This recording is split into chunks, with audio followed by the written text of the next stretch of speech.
एक गांव में शिवराम नाम का गरीब किसान रहता था। वह बहुत मेहनती था, लेकिन उसके पास बस 2 बैल और थोड़ी सी जमीन थी।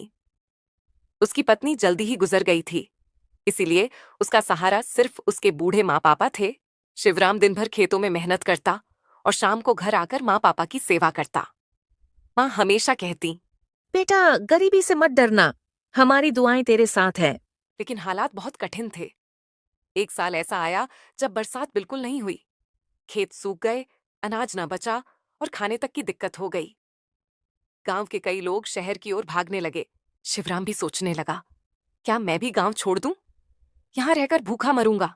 तभी उसके पिता ने उसे बुलाकर कहा, बेटा, कभी याद रखना, जो अपने खेत और माँ बाप को छोड़ देता है उसका जीवन भटक जाता है।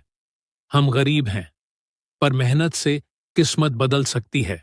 पिता की बात ने शिवराम को झकझोर दिया। उसने ठान लिया कि चाहे हालात कैसे भी हों, वह हार नहीं मानेगा। उसने गांव के तालाब की सफाई शुरू की ताकि पानी जमा हो सके। गांव के लोग हंसते थे, अरे शिवराम, तू अकेला क्या कर लेगा? लेकिन माँ हमेशा उसका हौसला बढ़ाती, बेटा, लोग हंसेंगे, पर जब तू सफल होगा वही लोग ताली भी बजाएंगे। कई हफ्तों की मेहनत के बाद जब बारिश आई तो तालाब भर गया। उस पानी से शिवराम ने अपने खेतों को सींचा और फसल उगाई।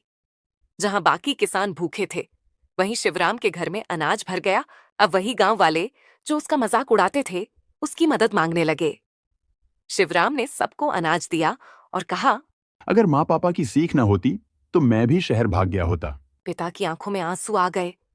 उन्होंने बेटे को बुलाकर कहा, तूने आज साबित कर दिया कि माँ बाप का मान रखने वाला कभी हारता नहीं। कहानी सीख, माँ बाप की सलाह और आशीर्वाद कठिन समय में सबसे बड़ी ताकत होते हैं। हालात चाहे कितने भी बुरे क्यों ना हो, मेहनत और धैर्य से इंसान अपनी किस्मत बदल सकता है। मजाक उड़ाने वाले लोग ही एक दिन आपकी सफलता पर तालियां बजाते हैं।